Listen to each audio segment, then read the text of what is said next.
Mistisa hanap-hanap ko. Di mo ba kilala ang iyong Crisostomo? Kaya ako ate sa chinito mistisa. Kung gusto ko'y tulad mo ng dalagang Pilipina, baka pwede ka na maging Mrs. Ibarra. Tayo mismo gagawa ng panibagong ating nobela.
Gagawin ko ang lahat o aking Maria Clara. Walang kinatatakutan po ang iyong ibara. Kahit sino ko na ni Sador ay haharangin ko.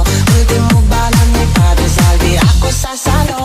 Ano bini-bini G, bawal ka nang tumanggi. Revisahin natin itong lumang no limit ang ere. Sorry Dr. Rosity, ito'y gagong